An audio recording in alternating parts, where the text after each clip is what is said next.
मैं आप लोगों के माध्यम से बिहार के लोगों को कोटि कोटि नमन करता हूँ कि उन्होंने किस तरीके का मैंडेट दिया, क्योंकि हम सब लोग, चाहे हमारे पार्षद हो, हमारे टेक्निशियन संबंधी हो, पार्टी के और वरिष्ठ नेता हो, हम 25 लोगों की टीम जब वहां पर थी, 25 तो कार्यकर्ता थे और मिलाकर 30 लोगों की टीम जब गली गली घूमती थी तो शाम को हम लोग बैठ कर बात करते थे कि सब लोग बहुत पॉजिटिव है, भारतीय जनता पार्टी को वोट देना चाहते हैं, माननीय मोदी जी को वोट देना चाहते हैं, माननीय नीतीश जी की कार्यशैली को वोट देना चाहते हैं।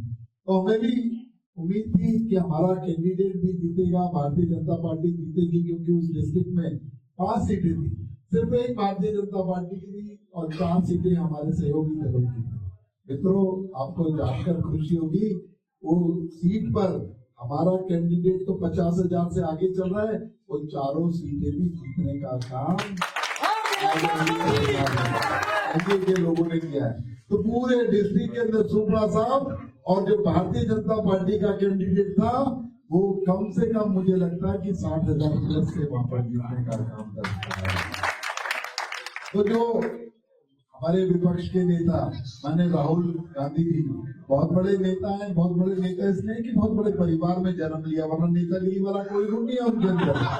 बहुत बड़े परिवार में जन्म लिया और चुनाव से एक दिन पहले बड़ी बड़ी स्क्रीन लगाकर उन्होंने आंकड़े गिनवा दिए, यहाँ से 3 लाख वोट चोरी हुई, यहाँ से 30 लाख वोट चोरी हुई, यहाँ से 30,000 वोट चोरी हुई। तो उन्होंने एक पूरा का पूरा इवेंट किया, एक मीडिया आउट करने का काम जो किया वो बिहार की जनता ने नकार दिया, क्योंकि लोकसभा के अंदर इनके झूठ को उन्होंने अच्छे तरीके से देख लिया। लोकसभा के अंदर इन्होंने कहा कि संविधान बदल देंगे, ये हमारे दलित भाइयों का आरक्षण मोदी जी बदल देंगे। अरे जो मोदी जी संविधान के लिए जीते और मरते उस व्यक्ति पर इस तरीके का लांछन और झूठ बोलने का काम किया, इतना काट के आगे बार बार नहीं चलता, झूठ बार बार नहीं चलता। उसके बाद चाहे हरियाणा की बात, उसके बाद चाहे हमारे दिल्ली की बात हो, उसके बाद बिहार की बात हो, इस देश की जनता ने बता दिया कि हमें मोदी जी में विश्वास है, भारतीय जनता पार्टी की।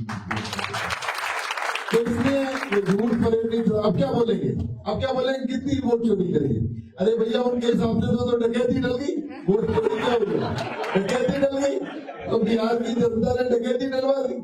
तो इसलिए ये इतना बड़ा व्यक्ति, इतने बड़े घराने का सुपुत्र वारिस और एक पार्टी को कहते हैं ना मुखौटा, अरे भैया अपना आत्म मंथन कीजिए। आज तुमने जो जो वादे हिमाचल के अंदर किए थे, जो जो कर्नाटक के अंदर किए थे, जो जो तेलंगाना के अंदर किए थे, उनको पूरा करने का काम नहीं किया। अभी हरियाणा की सरकार को बने हुए 1 साल हुए, 50 से ज्यादा जो वादे संकल्प पत्र के अंदर थे उनको धरातल पर उतारने का काम है। मित्रों, लाडो लक्ष्मी योजना, ऐसी बहनों के लिए अनेकों योजनाएं कर्नाटक के अंदर भी इन्होंने कहा था, इन्होंने हिमाचल के अंदर भी कहा था, इन्होंने तेलंगाना के अंदर भी कहा था। किसी सरकार को 2 साल हो गए, किसी को 3.5 साल हो गए, किसी को 3 साल हो गए, लेकिन नाम भी नहीं लिया उन योजनाओं का। और हमें 1 साल हुआ है अपनी लाडो लक्ष्मी योजना को बहनों तक पहुंचाने का। फिर ये होता है संकल्प, ये होता है लोगों से वादा। उसने बिहार की जनता, बिहार के लोग पॉलिटिकली बहुत विजिलेंट लोग हैं, जिससे बात करो वो राजनीतिक सूझबूझ रखने वाला व्यक्ति है। ऐसा नहीं है कि उसे राजनीति में कोई बेवकूफ बना दे। तो वहां पर वो तर्क और डिबेट के साथ बोलते थे कि क्यों हम भारतीय जनता पार्टी को वोट देना चाहते हैं, कि भारतीय जनता पार्टी ने मोदी जी पर विश्वास है, जो कह दिया वो करने का काम किया, हमारी बहनों को आगे बढ़ाने का काम। वहां पर मैं आपको दृष्टांत सुनाता हूँ। एक घर के अंदर गरीब गांव लोग रह रहे थे, एक गांव के अंदर मैं गया, वहां में बैठ गया एक मकान के बाहर। तो वहां पर कोई 40-50 गज का मकान होगा, वो आदमी उनके घर के बाहर बैठा था। मैं वहाँ स्कूल सा पढ़ा था, एक टूटा हुआ, उस पर वहां पर बैठा उनसे बात कर रहा था। अंदर वो महिला खाना बना रही थी, तो 50 गज में ज्यादा दूरी तो होती नहीं, आंगन छोटा सा आंगन था, 2 कमरे थे। तो मैं उनसे बात कर रहा था, तो महिला, वो पति बोल रहे थे, नहीं अब की बार तो हम लोग आरजेडी को वोट देगा, आरजेडी ने घर घर में नौकरी देने का वादा किया है, आरजेडी ने ये किया है। वो महिला 5 साल दिन सुनती रही। उसने बोला, नेताजी आप जाना नहीं, वो मुझे जानते नहीं थी मैं कौन हूँ। उसने कहा कुर्ते पजामे पहन रखे थे, भारतीय जनता पार्टी का कोई कार्यकर्ता है?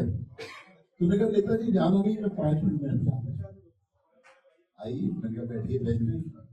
कहती है इसको, उस आदमी से बात की अपनी भाषा में, मिथिला भाषा में उन्होंने बात की कि जब मैं आई थी 18 साल की थी और 25 साल के अंदर मैं बूढ़ी हो गई थी। 8, 10, 12 किलोमीटर से पानी भर भर कर लाना पड़ता था और भरपेट नाज करके अंदर नहीं था। जब से मोदी आया है ये टूटी से जल भरते और इसे पीने का।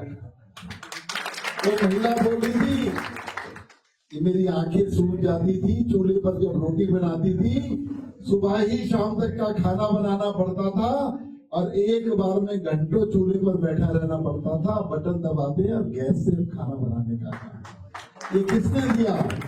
उसके बाद उसने कहा इस घर में आए हुए मुझे 35 साल से ज्यादा हो गए, पूरी जवानी बीत गई, कभी तूने या मैंने भरपेट भात खाया था? ये मोदी जी का उनका जो है उनकी कृपा है कि हम 6 साल से भरपेट भात खा पा रहे हैं। 5 साल कभी हमने भरपेट खाना नहीं खाया था। और कहती है कि मैं बीमार, कितनी बीमार हो गई। जब सुबह सूरज निकल जाता था उसके बाद अगर नींद नहीं खुली तो सोच दोबारा आ जाए, हम सोच के लिए नहीं जा पाते थे, मल ऊपर तक चढ़ जाता था, तबीयत खराब हो जाती थी। आज घर के अंदर शौचालय देने का काम किया मोदी जी ने। तो मित्रों ये सारी बात सुनकर मेरे को भी, मैं भी इमोशनल हो गया कि कैसी किस तरीके की बात वो कह रही है कि हमारे जीवन के अंदर हमें जो हमें जानवर जैसा जीवन जीने के लिए प्रेरित थे उसे मानव जीवन में तब्दील करने का काम किया था मैंने। तो वोट कैसे नहीं देंगे? आप छोड़िए इसकी बात, नेताजी हम पूरा परिवार मोदी जी को वोट देगा। तो इस तरीके की धारणा वहां के लोगों के अंदर थी।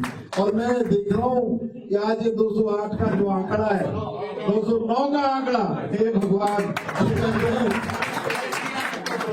और लोगों ने उस परिवार को, जो तेजस्वी यादव जिस पार्टी का नेता लालटेन पर वोट मांग रहा था, उसे ही हराने का काम कर दिया, उनके भाई को हराने का काम कर दिया और 8400 वोट से पीछे चल रहे हैं। तो मित्रों मैं आपको कहना चाहता हूँ बिहार के अंदर ऐसी बात नहीं है।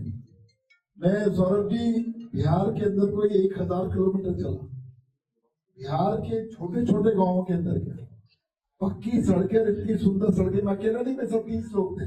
ये बता दें इन्होंने वहां पर 15 दिन के अंदर एक खड्डा भी देखा हो तो हाईवे पे जरूर मिल सकता था, हाईवे के ऊपर छोटा मोटा खड्डा मिल जाएगा, लेकिन बिहार की सड़कों पर कोई तो इस तरीके का काम वहां पर एनडीए सरकार ने किया। और आज मैं पुनः बिहार की जनता का नमन करता हूँ, छठी मैया का धन्यवाद करता हूँ, क्योंकि छठी पर्व पे भी छोटे छोटे गाँव में, कृषि गाँवों के अंदर किया। उन लोगों ने हमारी आस्था के ऊपर आघात करने का काम किया। छठी मैया वाले पर्व की उन्होंने बेइज्जती की, तो उन्होंने माननीय मोदी जी की माता जी पर आरोप और उन्हें गाली देने का काम किया। इस तरीके का जिनका आचरण हो उनके साथ ऐसे ही होता है जैसा यहाँ पर है, दिख रहा है टीवी की स्क्रीन पर। तो आज यहाँ पर एनडीए की विजय का, माननीय मोदी जी की जीत का, उनके नीतियों का आज यहाँ पर धरातल पर वोट के माध्यम से बिहार की जनता ने धन्यवाद किया है। मैं उन्हें कोटि कोटि नमन करता हूँ और जय भारत, जय बिहार, जय नरेंद्र मोदी।